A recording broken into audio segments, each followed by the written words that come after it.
This is a suggestion via a channel member. Let's go and check it out.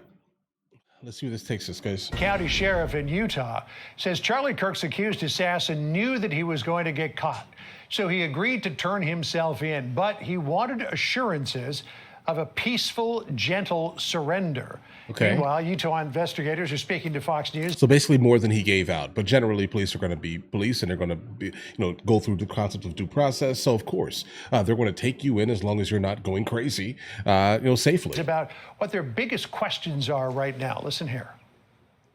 The timeline, those interactions of what he had before the incident, immediately following the incident.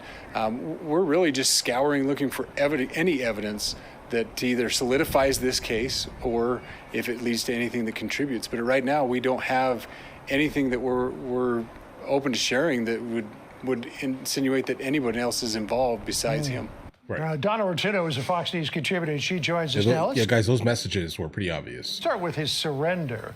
This is the sheriff of Washington County, Nate Brooksby, talking about the gentle surrender of Tyler Robinson that was negotiated. Listen here. He knew he was going to get caught. He didn't want a big SWAT team hitting his parents' house or his apartment. He was truly fearful of being shot by law enforcement. So that the conditions were as relaxed and comfortable and almost... Guys, that's super ironic. ...to the point of, inviting. It might strike some people as being odd that you create an inviting, relaxed, and comfortable environment in which an accused brutal assassin turns himself in. But I guess the sheriff was making the calculation of better to bring him in peacefully than the alternative. Right. That's fair. I'm sure that was the sheriff's calculation, but I have to tell you, this story makes my blood boil. The fact that he would have the audacity to say, I'm afraid to be shot after what had just transpired on that Utah school campus is just beyond me.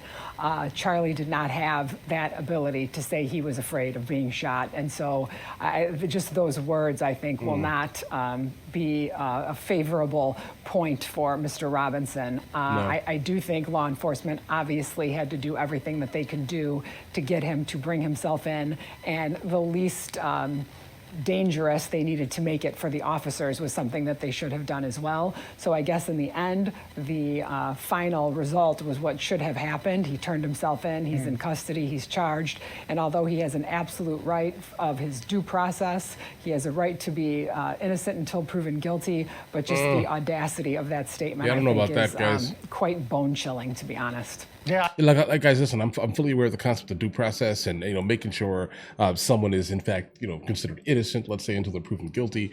But I'm sorry, I think one of these instances are not, instances like this specifically are not ones that we should be saying allegedly. And guys, I mean, his text messages pretty much say it, right? I mean, for the most part, he's one of these individuals that are like, do unto others, but never do to me, right? Like, he's one of these type of people, bro. Like, listen, you give what you get, all right? But because you are in the United States of America, they are going to, in fact, keep your due process intact here. Even though I'm personally, I don't really think that he should have that due process because of what he did here. But I do fully understand that they're going to give it to him. We are in the United States of America.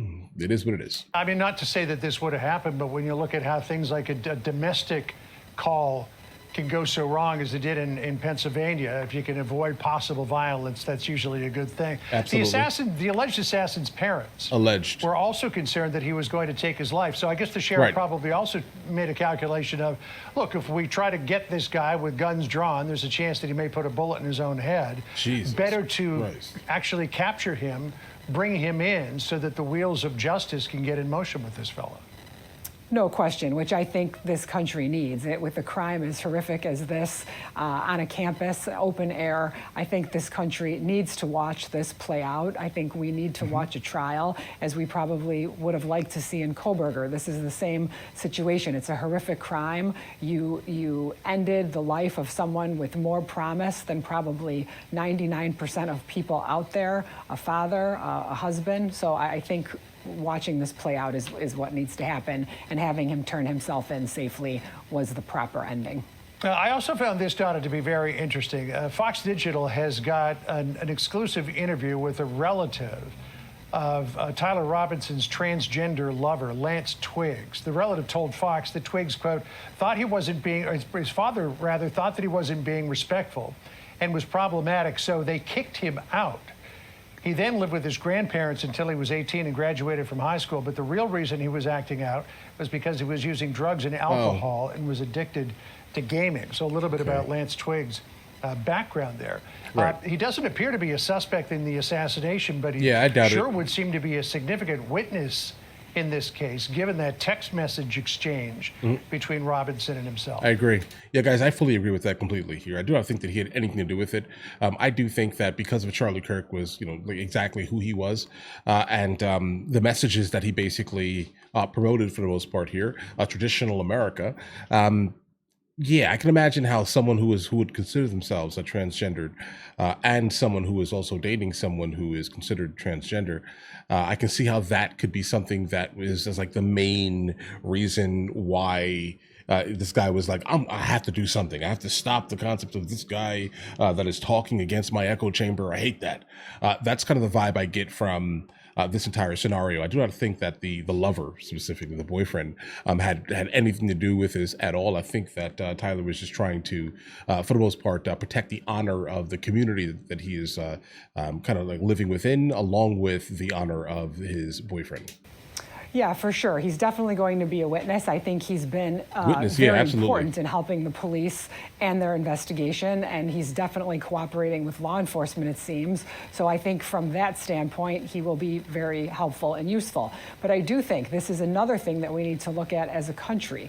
We have these, young people that are involved in these cases, and whether or not he knew it was going to happen, he's involved with somebody that had the ability to do this. We need to look at the mental health crisis in this country, and we need to help parents deal with The it. ability. Definitely, no question about that. Donna, great to see you. Thanks for joining us. Okay, well, that is that then. There.